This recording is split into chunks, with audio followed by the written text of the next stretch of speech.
Hello everyone, you are listening to the Earful Tower, a podcast that pretty much is usually about Paris, but it's also about France, and I feel like I've been letting down the France bit when it comes to this podcast lately, so this is what we're in for today. It's an episode about the magnificent country of France outside of Paris.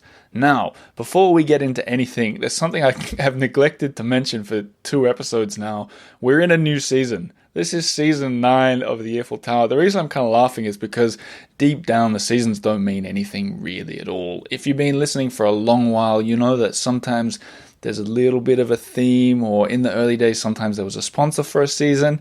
Now it's just sponsored essentially by the Patreon supporters.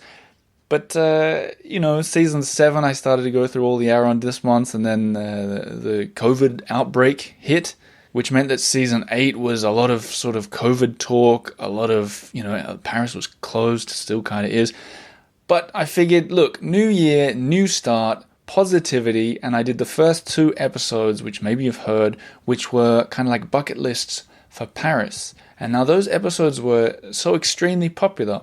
I'm not bragging here, they were just really popular. And on social media, they got so much response, so many people sending in their lists, that I thought, what if I do one for France? What if I do a bucket list for France, recommending things to do and talk about my own dreams of things to do? So that's what this episode is today. Now, before we get started, this is different to the Paris one because, I think a lot of people around the world don't have the same kind of knowledge of France as they do about Paris. Secondly, it's a bit different because traveling around France, it's not the same thing. It's not like you can knock off 3 of these items in half an hour like you maybe could in Paris. So there's a bit of a different vibe to it. And you're going to also hear 3 people who contribute to this list, who I specifically sought out their sort of recommendations. They're Francophiles, they've traveled a lot around this country, and they're kind of MVPs on the Earful Tower team at the moment because they've been helping out with the delivery of books. So you're going to hear from some MVP members. A couple of guys involved this time because I do realize the last one was all women. So we'll get into that in a second, but first, a jingle. Yes, that was the jingle from Slim and the Beast, the song that they made. Now, if you are new around here, that little piece of music that you hear then is the start of a song called Go For A Ride, which is written by a band called Slim and the Beast, who keep growing in Paris. Check them out, a Paris band, friends of mine. They feature in my book. They played at my wedding. And that song, Go For A Ride, the end of it is what you hear at the end of all these podcast episodes. So now you know if you didn't already. Funny that I bring up this song because it's kind of related to today's topic of France. I want to just flash back a couple years. I realize there are some new people here who probably have no idea about this, but I think I'll just sort of gloss over it a little bit because it's very relevant. In 2018, I got married to Lena, who's often on this podcast episode, and for some crazy reason, we decided to take the little red scooter that we drive around in Paris around the entirety of France. And when I say the entirety, I'm not exaggerating because we did it for 2 months at 30 miles an hour, or about 50 k's an hour, and we just went through all the small roads. It was illegal to go on the big roads, so we went through just village after village after village, and we saw so much of France. In fact, towards the end of that trip, people that we'd meet, we were talking to so many people, so cool, they'd say, gosh, you've seen more of France than I have. You see more of France than most French people have seen. Because we did. We just, traveling by scooter, and I hear it's the same with traveling by motorbike, you're very open to what's around you. Like, you can smell the lavender field as you go through it, or whatever it might be. You can feel the wind on your face. You can, it's really easy to pull over on the side of the road often in a way that you don't really do in a car when you're driving on the highway. So you get a really strong sense for the country, which we really did. Now, if you haven't heard any of these honeymoon episodes, you can go back to season 4 and listen to it all there. Also, you could read my book, Paris on Air, which one of the whole chapters is about that. And it really is an entertaining story. A lot of people got in touch, said they thought it should be a movie. But anyway, the idea is, this list that I've come up with now is 50 things that you should do in France. This is really good armchair travel here. 50 things worth doing. The first 30 I've done. or indeed we did on a honeymoon trip. So I know them well. These are proper recommendations, and these include things. I'll just read through a few so you get the gist of it. Explore the fortified city of Carcassonne, which is that magical medieval city in southwest France. Some obvious ones like taste champagne in Champagne. Climb a volcano near Clermont-Ferrand, central France. I did that fairly recently, right before the lockdown, actually. Walk through the Passage Pommerais in Nantes.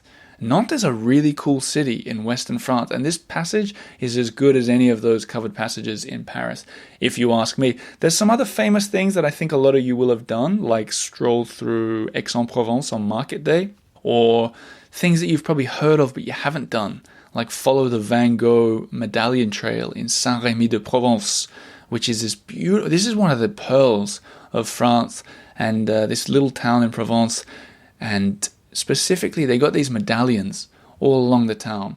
And I realize as I'm saying that, I know someone out there has got a pen and paper and they are writing these things down. You don't need to do it. It'll be all on the website and it'll be all over social media. But they've got these medallions going through Saint-Rémy-de-Provence. And when you stop at them, there's little signs on the side of the road. And it says, if you look to your left, you'll see the olive trees that Van Gogh painted later in his life.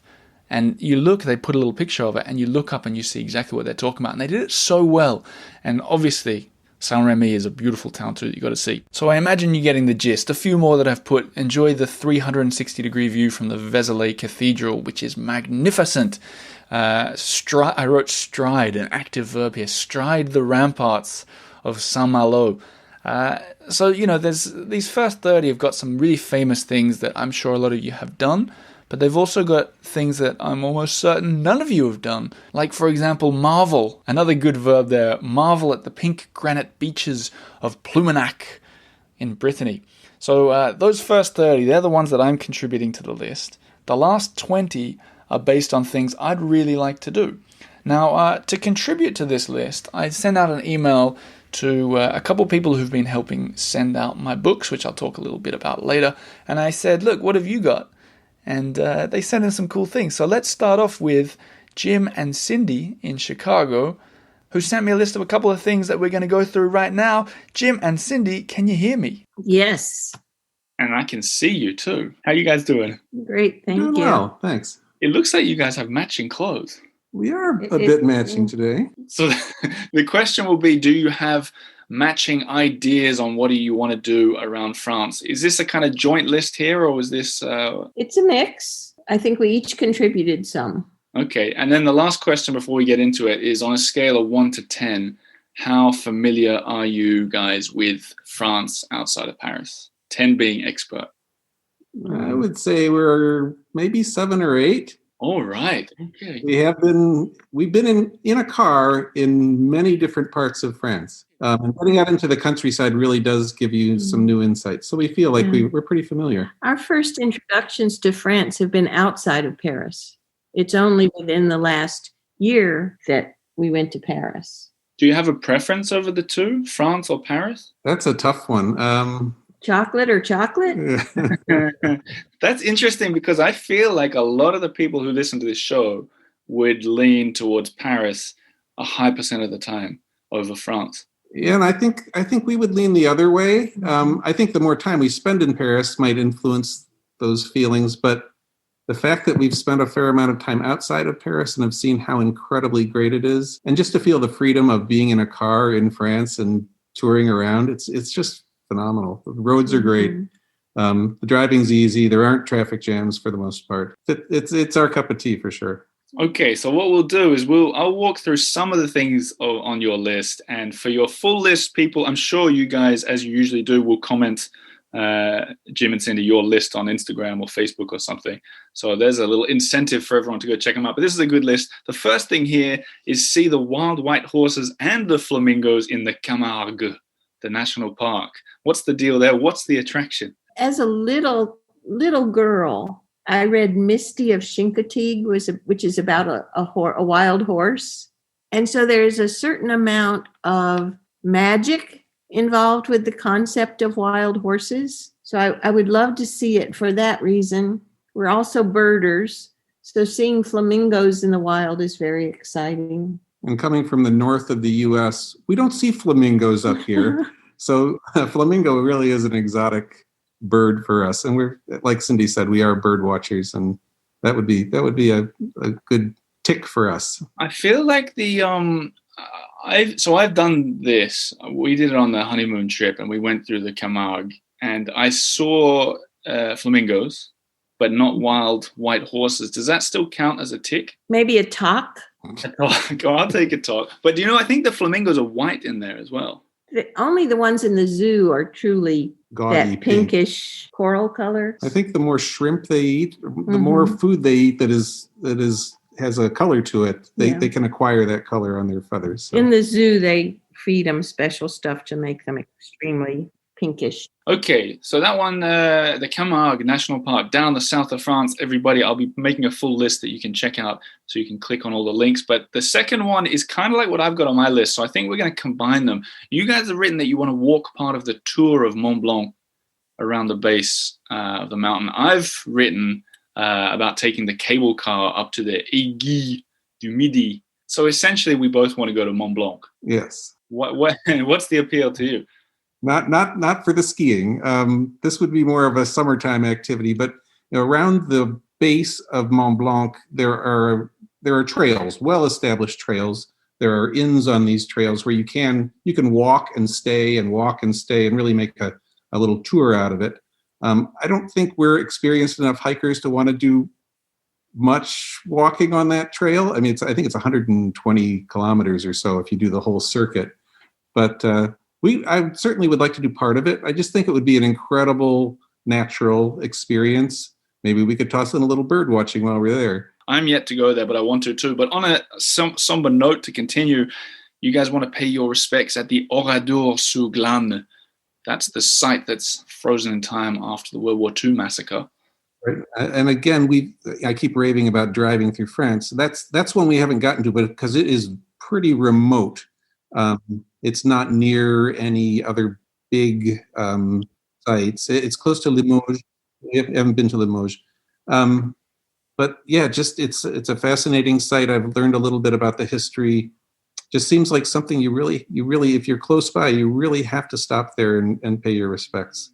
I think it's one of those, for me, right? I've lived here for 6 years now. And like you say, it's out of the way and it's kind of something that warrants a trip of itself. Rent a car, very somber sort of mood, but the kind of thing that you should do. It sounds weird to say it, but it's a good bucket list item, like a thing to make an excuse to go and see and pay your respects.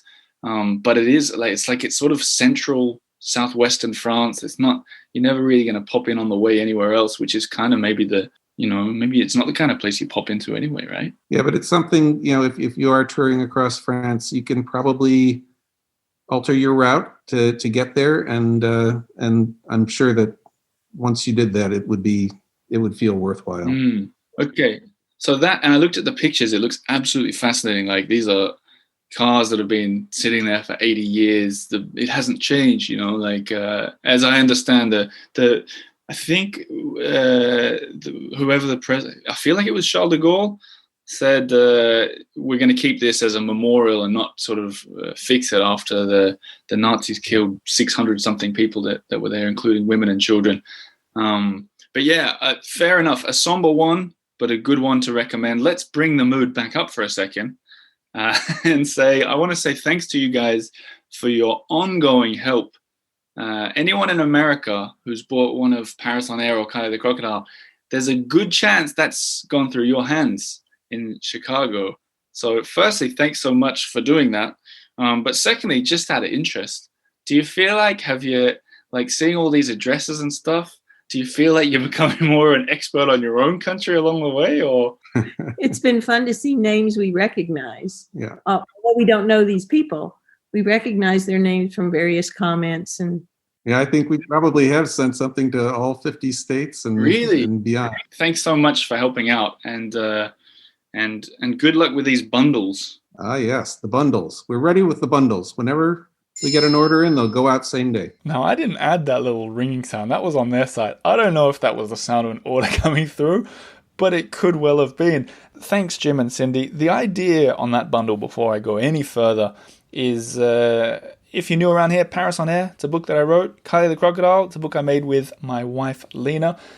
They exist now in the same room for the first time in the US. So if you are in the US, which the majority of you guys actually are, you can now buy them as a bundle. Go to the earfultower.com/bundle, and there's a good price that you can get them in the same envelope. Note, if you are a Patreon supporter of this show, I'm going to release this bundle cheaper as a thank you for your support. If it wasn't for you guys, I would have given up long ago. If you don't know what I'm talking about, that's where you become a member. You can pay for the whole year or you can pay per month. You get loads of benefits, including discounts on books. Anyway, theearfultower.com/bundle or check your Patreon inbox. Now, there were some good things in that list. They had a few more too, which I'm sure they'll comment on social media. But that's what was cool with doing the Paris list last week and the week before, is I made my own Paris list of the things that I wanted to do, and then like 100+ people sent in their own list, which inspired me, and that's how I ended up making 100 things to do in Paris. But in terms of my own list of things to do in France, let's get into some of the activities that I put that I specifically want to do outside of those 30 that I've already done, and let's see what you think about it. One of them, take a long walk on La Grande Plage at Biarritz. Biarritz, it's the town, southwestern France, the coastal town. A lot of the surfers go there. I've never been there. It's been on my list of things to do forever.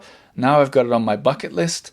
The Grand Plage, the big beach, just looks incredible. It looks like a good place to have a long walk and to ruminate. Look it up in the pictures. I'll add one to the site. It's just pretty spectacular. So check that out. I'm going to go through a few more before we get into the next guest. Be a spectator at the Puy de Fou. Do you know what I'm talking about? This is something that I really wanted to do on the honeymoon trip. We stopped by in a town called Cholet to the west of France.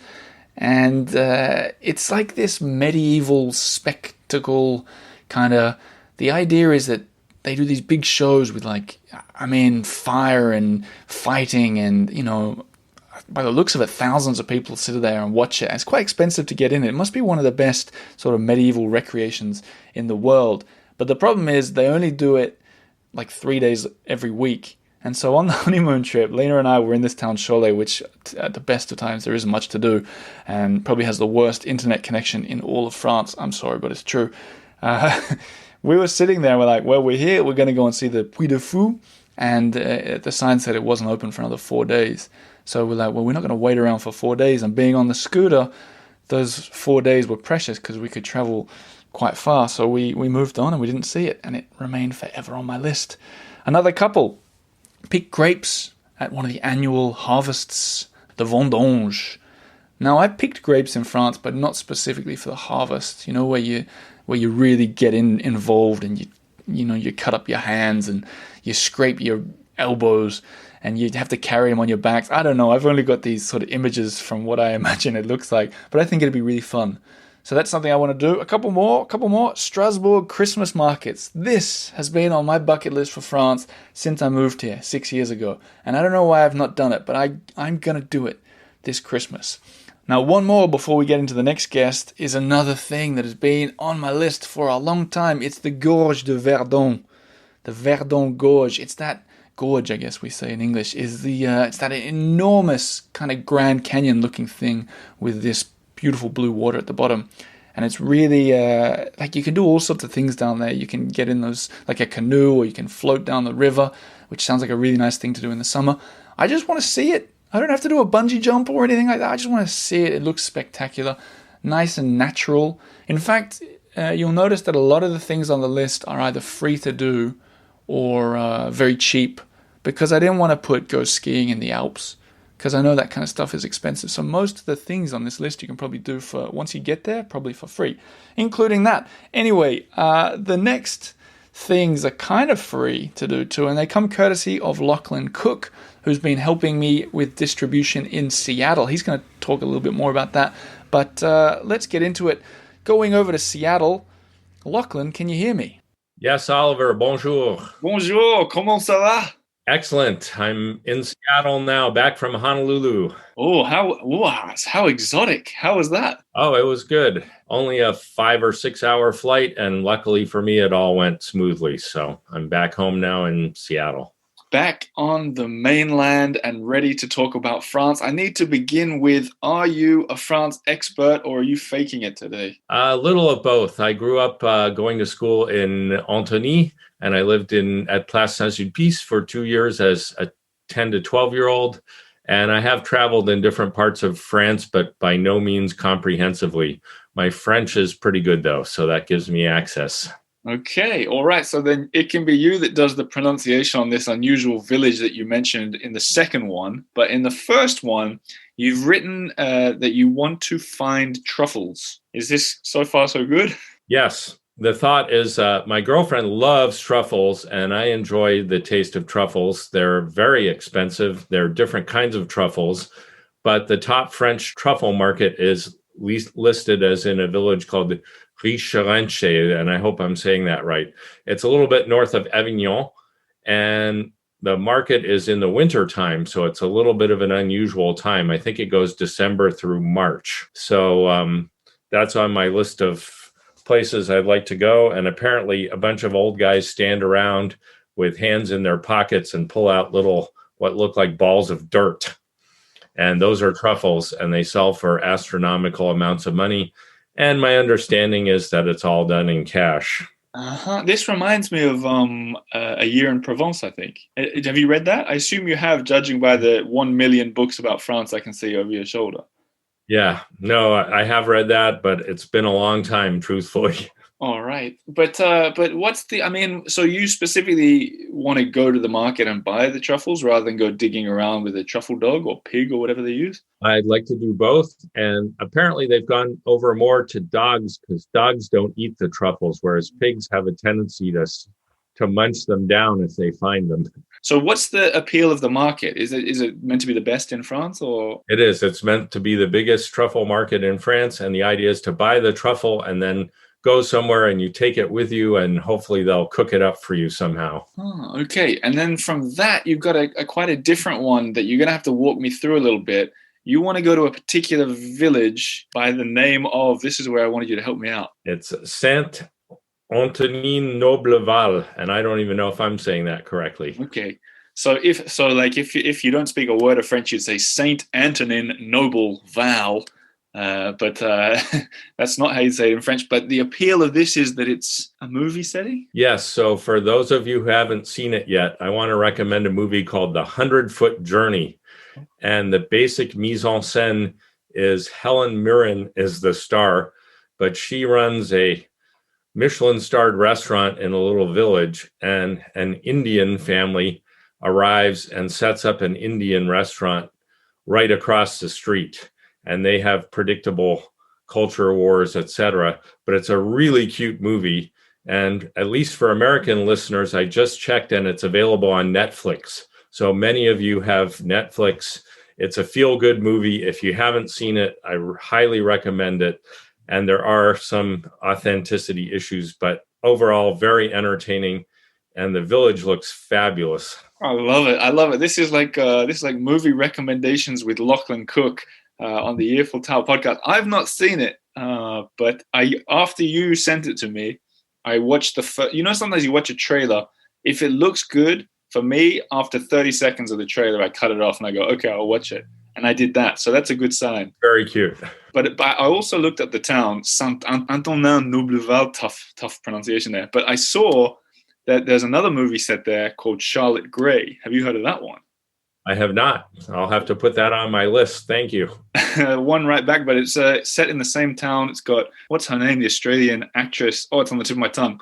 Cate Blanchett. Cate Blanchett is in it. So there's another reason to watch it. And it turns out that the movie you recommended was directed by a Swede, Lasse Hallström, who did Chocolat. So everything is just coming together.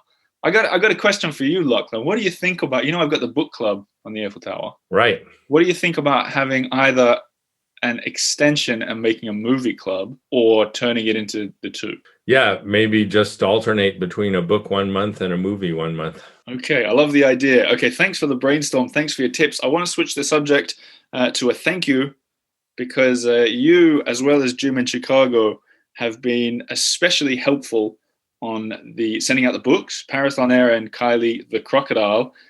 For you, it's turned into an exercise thing. Is this something I understand correctly? Yeah, so I live in Seattle and I have a small house, but I have a dry basement. And so initially, when you were going to do the US tour, I had planned to host you as the first stop and have the books sent here. And then when that all went away, I said, well, send the books anyway, and I'll mail them out because it's so much cheaper than sending them to people from France. Mm. And so I ended up with a large number of boxes of Paris on Air books. And that's all worked out really well. But the daily routine is to get up and print out the mailing labels for that day's books and then pack them up and put them in the saddlebag of my bicycle. And it's about a mile to the post office. There's some hills involved, so it works out well. So I bicycle them over in the morning to the post office and drop them off, and then ride home and run a few errands. And that's kind of my daily routine now, with either Paris on Air, or I've been home for a few days and I've already made 2 runs with Kylie the Crocodile books. And there's one downstairs waiting to be put in the bicycle and taken over right now. So I love it, Lachlan. You've been very kind to help out over the past year with these books. What a shame.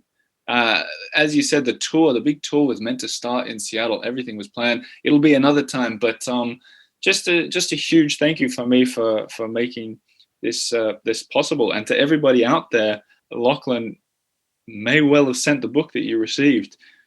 So thank you again, Lachlan, for doing it. Oh, it's been my pleasure, and keep it up. And, we've mailed hundreds of Paris on Air, and I have more Kylie books to mail, so order them up.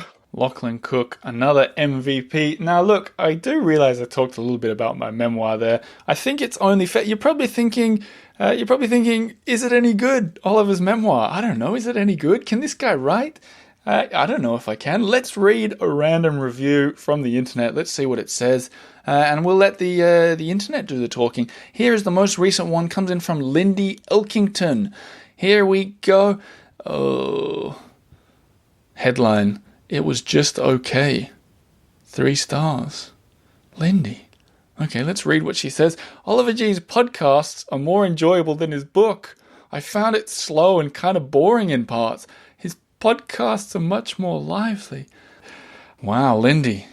I guess if you're listening to the podcast, then you're in the right place. I honestly think the book is quite good. The reviews on Goodreads are overwhelmingly 5 stars. Same on Amazon. But look, I'll pick another review. Here's another recent one from Kathleen Yeagley. 5 stars, and she writes, "Gee, what a fine time." Oh, I like the use of G there. She says, "I loved the book, and I loved the spirit in a person who's so willing to go after what they want. Now I have the special opportunity to listen to the podcast and perhaps visit Paris when the COVID plague has passed." Interesting. I assume, Kathleen, that you read the book before you listened to the podcast. Hope you're here now, and thanks for the review. I read those 2 reviews from Amazon. But I would highly, highly, highly recommend you do not buy that book from Amazon because I'll be honest with you, they give authors such a low cut. It's incredible. I just looked up, if we put Kylie the Crocodile, the new children's book, on Amazon, you get $1 for a book sold. But if you buy it through my website, then it's only the production cost that I have to pay. The rest is profit. You are helping me out a whole lot more, so much more, and it makes a huge difference. Should we have a little look at the reviews on Goodreads? If you have read the book, by the way, and you fancy supporting me in some way, and you got a little bit of time, Goodreads is my favorite thing to read a lovely review. Here's the most recent one, January 15th, so just 3 days ago. Ellen Bryant says, "This is a great memoir written by an Australian who moves to Paris and subsequently meets his wife-to-be. It's a humorous and honest account of the difficulties living in another country and learning another language. This is well worth reading." Thank you very much, Ellen. Okay, that's enough about Paris on Air. Let's get back to things to do in France. I'm going to walk you through the rest of my list and leave you with the idea that if you feel like doing a little bit of virtual traveling, I can recommend you go on the earfultower.com to see this list in full, where I'm going to spell everything out, but I'm also going to link off to all the things. So if you're sitting there thinking, Strasbourg Christmas markets, what is that? You'll just be able to click on it. And then I'll do again a beautiful sort of 1-page document checklist that you can print off and tick and send it in. For the Paris list, we had someone who claimed to have nearly done all 100 things. But the last couple of things that I had, and this is going to be something we're going to talk about on the Earful Tower at some point, 3 of them are places in general that I want to visit. And here are those 3 places, and then I'll explain why I want to go there. The first is Alsace. It's in northeastern France. If you've read the book, you'll know the honeymoon trip. We wanted to do a big heart shape around the country, which might sound a bit cheesy, probably was. But the top right-hand side of that love heart, the sort of arc, we had to cut that off because winter hit. We took so long traveling around France that we had to cut it off and go straight back to Paris. So we missed out on the northeast, kind of that German-influenced side. So I never really been there. Also, I've not been to Strasbourg. So Alsace and the Old Town, desperate to go see that. Rennes, over in Brittany, is another place I've never been. I want to see the Old Town there. It looks just stunning. But most of all, if there's one thing I want to do in France this year, and I've just written it on my list so far as one word, and it's Corsica. The island to the south of France. I've never been there. I'm so desperate to go. I don't even care what I do there. I'm sure there's a million things to do, but it's just been true bucket list feeling for me. Something I just want to get there. Kind of like the guy in Into the Wild wants to get to Alaska. Whatever his name was, Supertramp, Alexander Supertramp, is that it? Anyway, whatever. That guy wanted to get to Alaska, and people say, why do you want to get to Alaska? He's like, I just want to go to Alaska. That's how I feel for Corsica, and I just haven't done it. What's my excuse? I don't have an excuse, but that's what a bucket list is all about, so I want to go there. I'll walk you through the last ones just to give you a little bit of a taste. Rocamadour, that's the village perched on a cliff. Never made it there. The Lascaux Caves, like thousands and thousands of year-old caves that they've... I think you can just see a remake of it at the moment. But anyway, I want to check that out. And then the last ones, I'm just going to read them off quickly. The Chateau Vaux-le-Vicomte. That snuck into the Paris list, but it's one of these spectacular-looking chateaus just a little bit south of Paris. I want to go there and make a cool video about it or something. The Calanque at Marseille. These are the cliffs. It's a national park, beaches, looks beautiful. Always has seemed a little bit too far away for me to get to, even though I've been to Marseille. But that's on my list. Walk through the lavender fields of Provence and explore some of those battlefields from the First World War in the Somme, including the Australian... It's not an Australian town, but there's a lot of Australian history in a town up there that's called Villers-Bretonneux. And any Australians listening will know what I'm talking about, but it's a lot of Australians died there. And as I understand, Melbourne, a city, in fact, where I was born, helped sort of remake this town. And some of the streets are called like Avenue de Melbourne and those kind of things. And I just want to go and see it. I've heard these stories. In fact, if anyone's got one of these stories from their grandfather or something, get in touch. But stories of Australians who get lost on the side of the road in that part of France. And when they ask for directions and French people hear that they're Australian, they're treated like heroes. Especially, obviously, many, many, many years ago. But get in touch if you got a story like that. I'm pretty fascinated by it. But anyway, what a babbling episode. I don't usually do them like this. If you've listened for this long, I can only say thank you very much. The show usually has guests, but we're at the start of a new year, and I wanted to do some bucket list dreaming. As for me, I'll be back to regular Paris content, if not next week, in 2 weeks. I'm looking forward to sharing a new part of Paris with you, at least temporarily. But I'm not going to be in Montmartre anymore, as most of you know. Follow that story, the story behind the podcast, by just following on social media. Instagram, probably the best place to start. Facebook, not so bad, but a good follow-up. YouTube, where I'm going to be focusing a lot of videos from these bucket lists. But lastly, if you are enjoying this content and you think you'd like to sit down with a comfortable book, you can get my memoir, theearfultower.com/memoir. You can get the book about Kylie the crocodile, theearfultower.com/croc. Or, if you fancy getting them both, /bundle. Why not get them for a friend? Get them into this little world. I hope you've enjoyed this little armchair travel journey with me. It's been fun. I love making these lists. It makes me escape when I'm sitting around with nothing else to do. Lastly, if you want a whole bunch of extras, including videos from around France, on Patreon, which is where you can subscribe to be a member of the site for loads of extra benefits. We've just published the 20 best videos from the years, and it includes a whole page around France. So live videos from Annecy, from like making galettes in Brittany. There's one in Toulouse. There's all over France, all over Paris, only for members, and that is what you'll unlock straight away if you sign up. Also, and I'll leave you on this, the Guide to Paris, which I update every year, will be out again February the 1st, free when you sign up as a member on Patreon. Otherwise, I'll be selling it to the rest of you. Keep an eye on the website. Thanks so much for listening, and I hope that wherever you are, you fall asleep tonight dreaming of spectacular France. Remember, France isn't Paris, and Paris isn't France, and there's nothing wrong with adding a little bit of the countryside to your next trip to the French capital. Au revoir tout le monde, and thank you very much for listening.